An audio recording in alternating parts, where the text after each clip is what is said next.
Oh, right. So I just got back from the DMV. The first thing the lady says when I call to make an appointment, because once again, the appointment online is glitched. It never works. That day I was able to get a appointment was a small miracle that I was able to do that. It doesn't function more than it does. So it causes the population of Washington, D.C. to have to flood the 311 call center because they can never make any appointments online on the website that you're directed to. I finally get through to the 311 after about 10 minutes waiting through their narrated instructions. And she abruptly hung up on me. It was completely uncalled for, but nothing surprises me anymore here. I was just saying to her, no, wait, ma'am, wait. And this is a New York City lady you hear talking. I've seen it all in New York. This city is something of a different breed. It's not New York City rude. It's not New York City organized crime or any of the nasty stuff. It's straight warfare here. It's straight, the humans here want to suck blood. And they're going to get the war they want. And when they do, they'll calm down because they're going to lose it. Okay. I come back, there's the same noises. It's a constant cycle of construction. It's set up on purpose and sirens, all right? But I just don't want the sound machine going. I'm going to go ahead and plug my ear. All right, so she tried to book me an appointment. The few minutes I was able to get her to assist me on the DMV call center phone line, personally talking to her verbally. She said, we're sorry, ma'am. You cannot book any appointments until Tuesday at noon, which I've documented. You can call back then, Tuesday at noon. I can try to book an appointment for an ID, driver's license, any sort of ID. Miggy, please. Oh, the crazy chaos is too much for a woman. Just so you know. The mayor here has done everything she possibly could ever think of. I'm sure she has a team to have the city completely collapse. People are unable to make appointments online. And when they call, they're unable to make appointments. And this is the second time I've documented this. They're unable to make appointments on the phone. Nobody can get proper identification. The cab driver on the way here, he was really nice, like, I don't know, from Afghanistan or something. He's really nice guy. He used to drive cab in New York too. He's a really nice guy. He was telling me how they're like really laissez-faire with IDs for him. Something like that. I couldn't really make everything out through the mask and the plastic, but it was clear it was really laissez-faire. And he was telling me how he had to go through all this stuff too. And he doesn't have computer skills like, maybe others. And how he was given things just to use as supplements or whatever the word is for proper licensing, proper registrations for his cab. It had something to do with his driving around in motor vehicle cab. So the city, to me, from what I can really deduce, this is just sound and founded.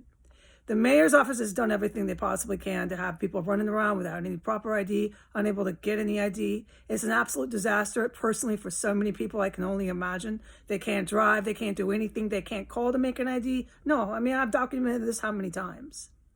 They can't book an ID online. You just can't get any ID here. When I finally was able to get in today, when I did get in, I had this really nice African-American guy helping me. Totally up to par. Just great guy. Thing was going great.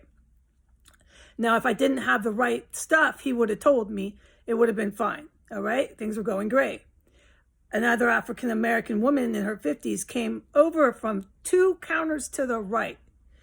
I don't know where she came from, but she saw me talking to him. She came over from 2 away because the 2 that were beside me, she didn't come from. They were still sitting. She came over from somewhere. Way down, though. She stood over his shoulder, grabbed all my IDs, all my stuff that was displayed before him. Started saying, nope, this won't work. Nope, this won't work. Nope, this won't work. Really loud, really aggressive, incredibly rude. This won't work. Nope, nope, nope. Started grabbing them all off the table, all my prior driver's licenses, my social security card, all my DMV documentation, okay? This guy's he was so embarrassed. That's why I was very kind to him. It wasn't anything to do with black. No, and I understand that with DC.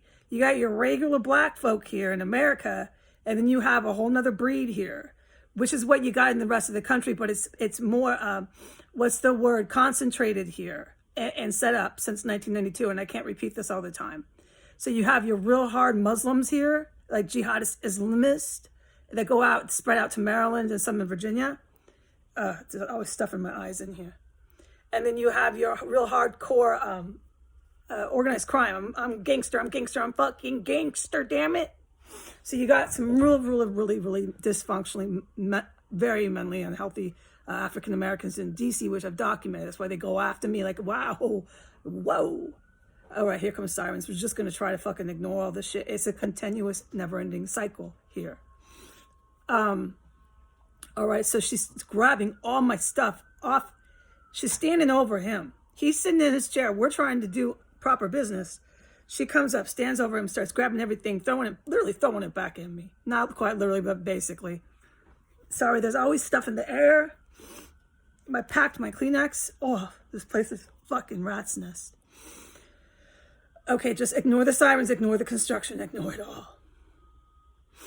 All right, my train of thought. So then I'm trying to grab all my stuff and put it back in proper places because she's throwing it back off his desk so fast at me while she's basically yelling. She was like 1 decimal down from yelling. Nope, this won't work. Nope, this won't work. Nope, no, no.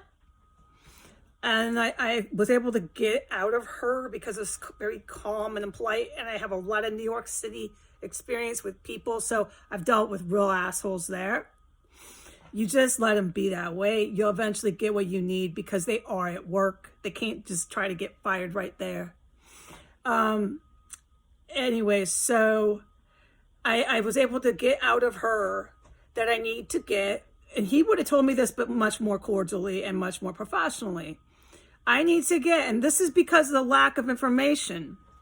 There's nothing that's listed on the websites about this. Nothing. You can go ahead and do the research. And calling the 311 center is impossible. I tried to call after I had made my driver's license appointment and I could never get through. I was surprised I got through today. Anyway, so this is how you function in DC. Let this be testimony. This is how so many people are functioning. I can't be the only person that experienced this. But I do believe strongly what I experienced at the DMV, not everybody experiences with that woman. That was clearly personal. She recognized me, went up and just got all kinds of crazy. And she didn't have to do that. He was very embarrassed, the young African-American man. I'm sure other coworkers couldn't believe it. But that's what's happening in DC, what I've been saying here. You got Al-Qaeda, you got organized crime, and you got KKK. The fuck pissed off. And you might want to start asking why. Why they here and why they're so mad. So she made a real public display of protest. She made a real scene, and I walked out of there like a lady. She made a real scene and it looked like the bad bitch, and I'm a bad bitch, and there, yeah, okay, she wanted to make that stand. Everyone's going to label her the bad bitch, and there. It's so fucking unprofessional. Everybody and anybody would be saying first and foremost, lady, why you got to talk to people like that at a DMV? What are you doing, ma'am? Anyways, I was able to get out of her. She wouldn't let him speak. She took over everything. She's running me out. It was clear. I almost thought she got paid.